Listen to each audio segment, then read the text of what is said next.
Louis-Philippe crée un corps, le corps des peintres de la Marine royale, qui s'est transformé aujourd'hui pour être les peintres officiels de la Marine. On est vraiment dans une histoire maritime complète et qui fait un peu la fierté de la France.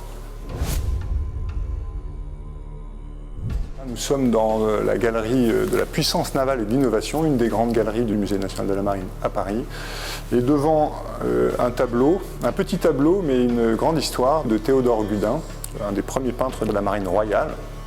Un tableau de Gudin qui représente la bataille de Chesapeake, qui s'est déroulée dans une baie pas loin de Yorktown et qui était décisive pour l'indépendance américaine. C'est un petit tableau, un petit format. Ça a été une commande de Louis-Philippe, le roi des Français, commande de 1837-38. Donc longtemps après la bataille, parce que la bataille de Chesapeake, c'est en septembre 1781, pendant toute la phase où les insurgés, la Révolution américaine, a travaillé l'indépendance des États-Unis contre les Anglais. Ce tableau fait partie en fait d'une grande commande de Louis-Philippe, qui voulait faire un musée d'histoire de France à toutes les gloires de la France. On connaît bien cette histoire. Ce musée ouvert en 1837, mais Louis-Philippe a continué pour Versailles à commander des tableaux, et notamment toutes les grandes batailles navales, si possible des victoires. La bataille de Chesapeake, qui est une victoire indéniable du côté français contre les Anglais, a été peinte par Gudin longtemps après l'histoire. Est-ce qu'un peintre contemporain de la bataille ferait mieux qu'un peintre quelques années plus tard? En réalité, des années plus tard, peut-être que la peinture est plus fidèle à l'événement, dans la mesure où il y a eu beaucoup de recherches. Les uns et les autres ont écrit leur positionnement dans la bataille, et on connaît mieux la bataille que si on avait été témoin à ce moment-là. Et c'est vrai dans la peinture d'histoire en général, tous les contemporains de Gudin, les Vernet, les Gros, les David, leur meilleure peinture et la plus réelle ou la plus proche de l'histoire, c'est des peintures qui ont été faites après les événements. Donc Louis-Philippe commande presque 200 tableaux.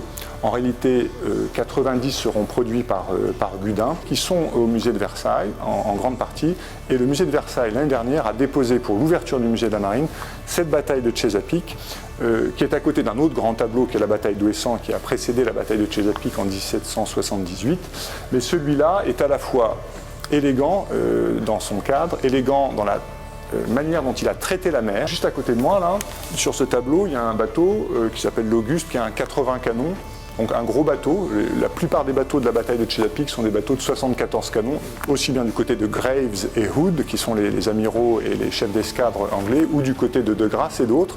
Et le bateau qu'on voit ici, il est commandé par Bougainville. Dans ces grandes batailles navales, il y a 3 formations. Une escadre blanche et bleue, une escadre bleue, une escadre blanche. Celle du milieu, c'est celle que commandait De Grasse. Celle de l'avant, l'avant-garde, c'est celle de Bougainville. Et là, on voit Gudin choisi, et connaissant bien l'histoire, et ayant lu tout ce qui a été écrit sur ce sujet-là, a choisi de représenter le Bougainville qui se défend contre les Anglais. Il n'aurait pas dû se retrouver avec les Anglais parce qu'ils devaient escorter un certain nombre de bateaux de transport d'épices et d'autres biens des Antilles vers la France. Il a reçu un message de Rochambeau qui lui disait ça serait peut-être bien plutôt de venir nous aider parce que plutôt que d'attaquer New York, on va s'intéresser à Yorktown, et devant Yorktown, à la baie de Chesapeake, il faut empêcher Cornwallis, qui était un peu retranché à Yorktown, de pouvoir être ravitaillé par la mer, et l'escadre anglaise était autour, il fallait leur couper l'accès. Théodore Gudin, il est né en 1802. Donc quelques années après cette bataille. Ce qui est intéressant, c'est qu'il est entré à l'école navale à 17 ans. Il a abandonné ses études et il est parti aux États-Unis pour rejoindre en exil quelques bonapartistes. Donc il a commencé l'école navale, il a arrêté, et il s'est engagé dans l'armée américaine, et il a embarqué dans l'armée américaine. Et puis plus tard, il est revenu en France, vers 20 ans, il est devenu élève de Girodet, qui est un grand peintre de l'époque, de Horace Vernet aussi, il a côtoyé plein de peintres importants. Mais surtout, et c'est toujours intéressant derrière une œuvre, parfois de s'intéresser à l'artiste lui-même et à ce qu'il a vécu, il avait un frère qui s'appelait Louis, et son frère était peintre, et sans doute meilleur dessinateur et meilleur peintre que lui, en tout cas il avait commencé plus tôt.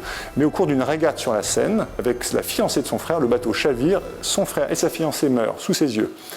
Et après cet événement, Gudin il était visiblement traumatisé par les naufrages. Et il n'a peint que des naufrages. La grande œuvre qu'il a fait connaître dans un salon au début des années 1820, c'est un incendie sur le Kent, un gros navire de la Compagnie des Indes anglaises avec 650 personnes à bord. Un magnifique tableau, très grand format. Et il est devenu un peintre de la marine et des naufrages. En 1830, Louis-Philippe fait de Gudin non seulement un baron, mais un peintre de la marine royale. Mais c'est très intéressant de penser que Gudin, qui peint chez Zapic, a fait l'école navale, est le premier peintre de la marine avec Crépin qui lui a succédé, et qu'on est vraiment non seulement dans ce qui est représenté, mais par celui qui le peint, dans une histoire maritime complète et qui fait un peu la fierté de la France.